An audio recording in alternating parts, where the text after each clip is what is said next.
चलिए आज हम लोग का टॉपिक क्या है बुआ, रेशनलाइजेशन। तो रेशनलाइजेशन क्या होता है उसको समझिएगा। सबसे पहले रेशनलाइजेशन क्या है, तो रेशनलाइजेशन करने की आवश्यकता क्यों पड़ती है इस पे ध्यान दीजिएगा। तो जब हम कोई चीज क्या करते हैं, अगर किसी नंबर को रिप्रेजेंट करते हैं किस चीज में, फ्रैक्शन के फॉर्म में। किसमें फॉर्म में, फ्रैक्शन के फॉर्म में। अगर उसका डेनोमिनेटर क्या आ जाए, इरेशनल नंबर, जैसे रूट में आ जाए, तो उसको एक्सप्रेस कर पाना क्या है होगा, मुश्किल है ना। उसके इक्विवेलेंट आपको कोई चीज दर्शाने के लिए कहते तो वो क्या है, मुश्किल है। तो जो किसी का डेनोमिनेटर किस में आ जाए, इरेशनल नंबर आ जाए, तो उसको एक्सप्रेस करना मुश्किल है, समझा पाना मुश्किल है। तो उस चीज को सही करने के लिए एक प्रोसेस का इस्तेमाल किया जाता है, एक मेथड का इस्तेमाल किया जाता है, जिसको हम लोग क्या कहते हैं, रेशनलाइजेशन।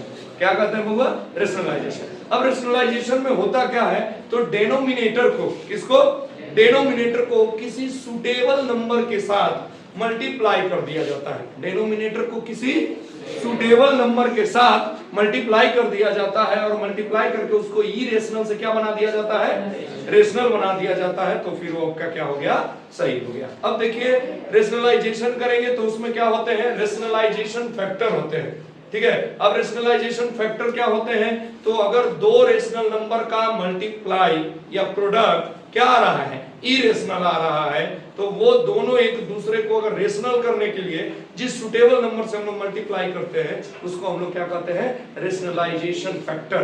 क्या कहते हैं, रेशनलाइजेशन फैक्टर। जैसे इसको सिंपल से समझिएगा, अगर रेशनलाइजेशन करने के लिए मान के चलिए कि एक टर्म है रूट ए, तो इस रूट को हटाने के लिए, रूट को रिमूव करने के लिए किस चीज से मल्टीप्लाई करना पड़ेगा। तो ऐसा हम लोग सोचते हैं कि अगर इसको नीचे रूट 1 से मल्टीप्लाई कर दें तो रूट मल्टीप्लाई होके अंडर रूट ए स्क्वायर हो जाएगा, और स्क्वायर से क्या हो जाएगा, रूट कैंसिल हो जाएगा, है ना। तो ये एक सुटेबल नंबर से मल्टीप्लाई करने पे ये किसमें चेंज हो जा रहा है, रेशनल में। तो दैट इज कॉल्ड रेशनलाइजेशन। इसी को हम लोग क्या कहते हैं, रेशनलाइजेशन। जैसे समझिएगा इसको, अब बताइए भगवान, नीचे किसी चीज में रूट ए से मल्टीप्लाई करिएगा तो ऊपर भी तो करना पड़ेगा कि नहीं करना पड़ेगा। यानी कि 1/√a का रेशनलाइजेशन किए तो रूट ए अपॉन अंडर रूट ए स्क्वायर, ये से ये कैंसिल हो गया, अंडर रूट ए अपॉन क्या हो गया, ए। आपका ये क्या आ गया, रेशनलाइजेशन। ये क्या हो गया, रेशनलाइजेशन। जैसे आप क्वेश्चन के लिए समझ लीजिए, तो 1/√5 है, 1 अपॉन क्या है, √5 है।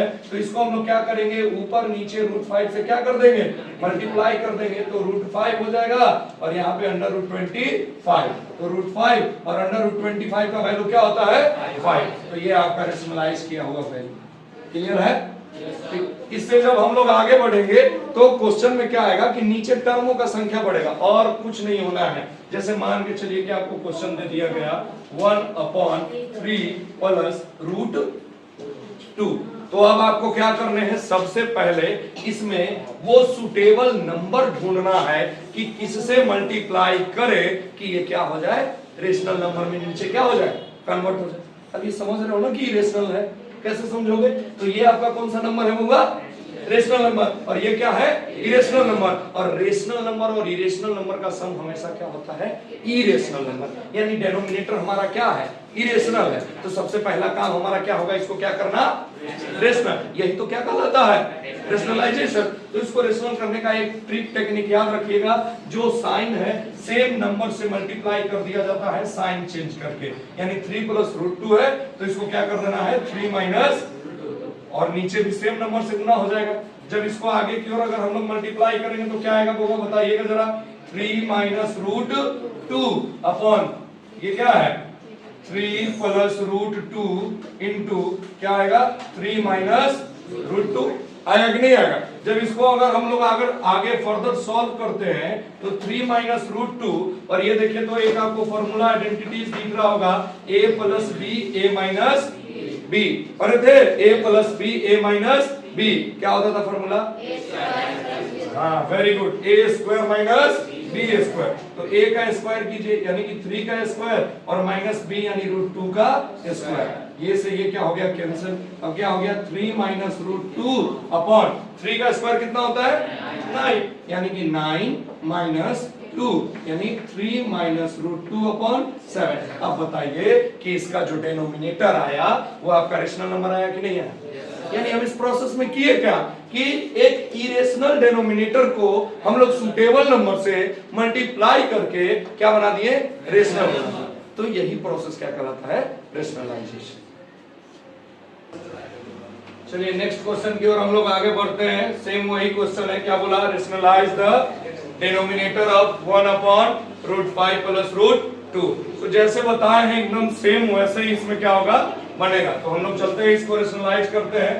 रेशनलाइज करने के लिए हमको किस चीज का जरूरत था? एक सुटेबल नंबर जो उसको इरेशनल से किस में बदल दे?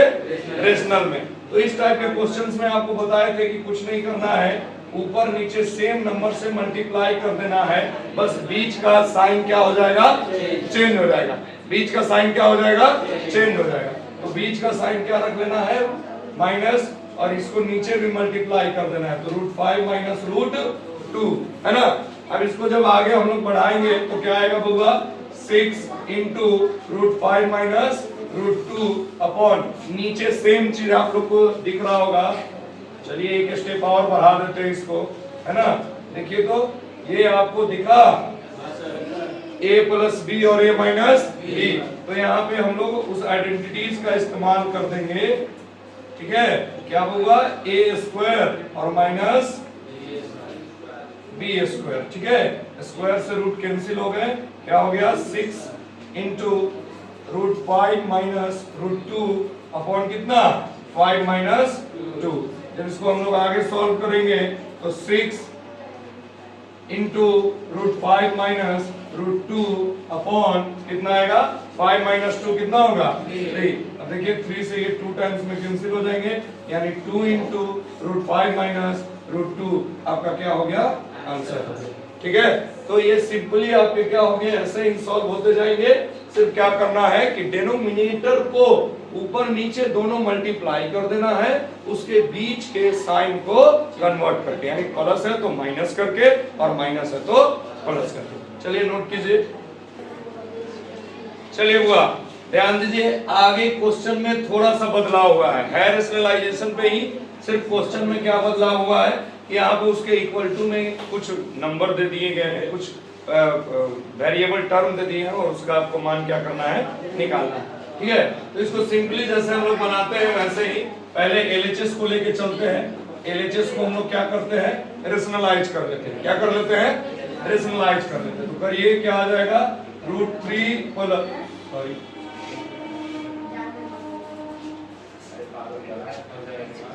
3 प्लस रूट 2 अपॉन क्या है? 3 माइनस रूट 2। क्या बताया थे रूल होगा? डिनोमिनेटर में जो नंबर है उसका साइन बीच वाला चेंज करके ऊपर नीचे क्या कर दीजिए? मल्टीप्लाई कर दीजिए, है ना। अच्छा एक बात बताओ, ये जो ऊपर नीचे हम लोग मल्टीप्लाई करते हैं, ये ऊपर नीचे क्यों करते हैं? कहीं एक जगह क्यों नहीं करते? किसी को मालूम है? देखो, क्योंकि जब अगर हम चाहें अपने मन से तो ये दोनों को कैंसिल करके 1 कह सकते हैं। अगर कोई आपसे बोले कि आप जबरदस्ती क्यों कर दिए, हम बोलेंगे हम कुछ भी नहीं किए। देखिए ये से ये कैंसिल हो गया 1, है ना। अब मैथ का बनाने का मतलब ये नहीं है तुम जिससे मन उससे गुना कर दो। अगर करना है तो ऊपर नीचे दोनों करो ताकि वो कैंसिल हो गए कितना हो जाए? 1 हो जाए। अब ये नहीं कि नीचे 5 से गुना कर दो, ऊपर 7 से गुना कर दो और बोलो मैथ में सर तो कभी कभी कर दिया करते थे, हम भी कर दिए। तो ऐसा नहीं करना है, ठीक है। अब इसको आगे सॉल्व करोगे तो देखो तो छोटू ऊपर दिखेगा रूट, ये होल स्क्वायर दिखेंगे। अरे 2 बार मल्टीप्लाई हुआ सेम नंबर तो उसका होल स्क्वायर, और नीचे आपको बताए थे पहले ही a minus B A plus क्या होता था? A square minus B square, है ना। अब इसको सॉल्व करेंगे तो क्या था फॉर्मूला? यहाँ हम आपको फॉर्मूला लिख देते हैं। a प्लस बी का होल स्क्वायर इक्वल टू क्या फॉर्मूला था? a square plus B square plus 2ab, है ना। सेम फॉर्मूला पर रखेंगे a स्क्वायर यानी 3 का स्क्वायर प्लस रूट 2 का स्क्वायर प्लस 2ab। तो a की जगह कितने हैं?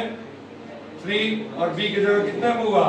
रूट 2 अपॉन नीचे वाले को सॉल्व करिएगा तो 9 और स्क्वायर से रूट कट गया 2, है ना। समझ में आ रहा है?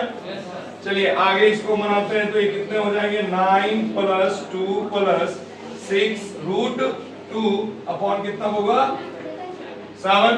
ठीक है, इसको अगर हम लोग आगे बढ़ाते हैं तो ध्यान दो, ये दोनों बिना रूट वाले नंबर हैं, ये दोनों जुड़ जाएंगे तो कितने हो जाएंगे 11 प्लस क्या 6√2 6√2 अपॉन 7। अब ये जो 7 है वो ध्यान दो, ये 7 जो है वो 11 के लिए भी है और किसके लिए है 6√2 के लिए भी है, तो ये दोनों को डिस्ट्रीब्यूट कर देंगे तो 11/7 और 6√2/7।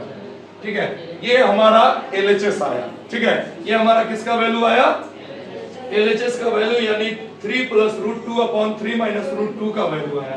तो ये इसके इक्वल टू है, तो कर लो, क्या करोगे देखो, जैसे है आपका 3 प्लस, क्वेश्चन पे आ जाओ, √2/3 - √2 equal to a + b root कितना 2, यही है ना। अब इसको इसके बदले हम लोग क्या रख सकते हैं, ये वैल्यू को रख सकते हैं क्योंकि उसी को तो रेशनलाइज करके लाए हैं, तो रखिए तो क्या आ जाएगा 11/7 plus 6√2/7 equal to a + b √2। यहां से देखो तो होगा a इक्वल टू लिख सकते हैं 11/7। एक आंसर तो हो गया हमारा। दूसरा क्या है b √2 इक्वल टू हम लोग लिख सकते हैं 6√2/7, √2 से √2 कैंसिल, b इक्वल टू 6/7। ठीक है, देखिए इसमें टाइप चेंज होंगे तो इस प्रकार से चेंज हो सकते हैं। कभी कभी क्या होगा कि x का वैल्यू ये दे देगा और पूछ देगा कि x³ + 2x² + 1 का वैल्यू क्या होगा, तो कुछ नहीं करना है, सिंपली उसको रेशनलाइज करना है और रेशनलाइज करने के बाद उसका मान वहां पे पुट कर देना है, आपको आंसर क्या हो जाएगा मिल जाएगा। तो इसी तरह से इसी टाइप के रेशनलाइजेशन में क्वेश्चन आते हैं। जनरली क्या आएगा, या तो डिनोमिनेटर को रेशनलाइज करना आएगा, या तो वैल्यू फाइंड करना आएगा, या उसमें पार्शियली आपको a और b के रूप में देके a और b का वैल्यू पूछ दे, x के रूप में देके एक इक्वेशन का वैल्यू पूछ दे। बस इतना ही आपको किसके अंदर पढ़ना है, रेशनलाइजेशन के अंदर पढ़ना है। ठीक है।